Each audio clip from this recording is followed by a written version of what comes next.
نکال کر کے یا ذبح کر کے غریبوں میں بانٹ دیتے ہیں. ویسے ہی ہمارا جو قربانی کا جانور ہوتا ہے ہمیں تو یہ اجازت دی گئی ہے کہ ہم اسے تھوڑا بہت استعمال کریں، لیکن بیشتر حصہ تو دوسروں میں تقسیم ہوتا ہے. اصلاً اس کی حیثیت متعین کرنے کے لیے جیسے قربانی کے جانور کی حیثیت ہوتی ہے ویسے ہی اس کفارے کے جانور کی حیثیت ہوتی ہے، اور جیسے وہ عام لوگوں میں تقسیم ہوتا ہے بالخصوص فقراء اور غربا میں، ویسے ہی یہ بھی کیا ہوگا؟ فقراء اور غربا میں تقسیم ہوگا. آگے کیا کہا گیا؟ بالغ الکعبۃ، یعنی ایسا نہیں ہے کہ ہم اس کو جہاں مسئلہ پیش آیا وہیں پہ شروع کر دیں، ہے نا؟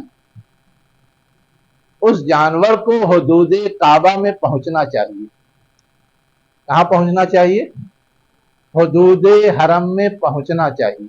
مثلا ہم احرام کی حالت میں ہیں، ہم حدود حرم سے باہر بھی شکار کر سکتے ہیں، یعنی ایسی غلطی کر سکتے ہیں. حالت احرام میں کہیں بھی مارا جائے غلط ہے. اب جہاں پر ہم نے مارا ہمیں غلطی کا احساس ہوا وہیں ذبح کر کے بانٹنا شروع کر دیا عوض، یہ نہیں، کیونکہ اس کا تعلق حج سے ہے، حالت احرام سے ہے، اس لیے اس کا صحیح طریقہ یہ ہوگا کہ اس کا جو کفارہ ادا کرنا ہے یا اس کا جو بدل پرووائڈ کرنا ہے وہ ہم حدود حرم میں پہنچ کر کے کریں. اسی کو کہا گیا بالغ الکعبۃ، کعبہ تک پہنچنے والا وہ جانور ہونا چاہیے، وہاں پہنچ کر کے اسے ذبح کیا جائے گا اور پھر اسے تقسیم کیا جائے گا. ورنہ ہوتا کیا، سب کچھ کر لیا وہاں اور وہاں نہیں کچھ کیا، گھر آ کے کر رہے ہیں. اب گھر آ کر کے کر رہے ہیں تو اب گھر پر تو جو ہمارے بہت سارے قریبی لوگ ہیں وہ اس سے فائدہ اٹھائیں گے.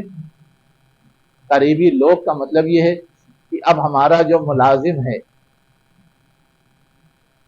وہ بھی غریبوں کی فہرست میں آتا ہے. مطلب جو غربت کے دائرے کے اندر آتا ہے. بہت سارے ملازمت تو کمپنیوں میں ہوتی ہے، وہاں وہ غربت کے دائرے میں نہیں آتا، لیکن عام مزدور تو عموماً آتے ہے نا. اصلاً چونکہ حج سے ریلیٹڈ ہے اس لیے وہاں جو لوگ ہیں حدود حرم میں پہلا استحقاق ان کا ہے، اس لیے وہاں کرنا ہے. بعض معاملات میں رعایت دی گئی ہے کہ یہاں آ کر کے بھی کفارہ ادا کیا جا سکتا ہے، لیکن یہاں صاف صاف کہا جا رہا ہے کہ یہ کفارہ حدود حرم میں پہنچنا چاہیے بالغ الکعبۃ. اور وہاں جو لوگ ہیں ضرورت مند محتاج پہلے وہ حقدار ہیں ان کے درمیان تقسیم ہونا چاہیے. وہاں سے جب بچے گا تب باہر جا سکتا ہے. جیسے ہمارے قربانی کا گوشت جو ہم وہاں جا کے کرتے ہیں تو پہلے تو وہیں جو لوگ ہیں ان کے درمیان ہوگا. اب وہاں سے بچ جاتا ہے، آج کل بہت مالدار ہو گئے ہیں تو وہاں اس کا استعمال نہیں ہوتا تو پیکنگ کر کے اب غریب ممالک میں بھیجا جاتا ہے. لیکن جب تک پیٹرول برآمد نہیں ہوا تھا اس وقت تک تو بہت خستہ حالت تھی، اور اس وقت تک جو اس طرح کی چیزیں ہوتی تھی وہ تو وہیں تقسیم ہو جاتا تھا، اس کو باہر بھیجنے کی ضرورت نہیں پڑتی تھی، جو حجاج جاتے تھے.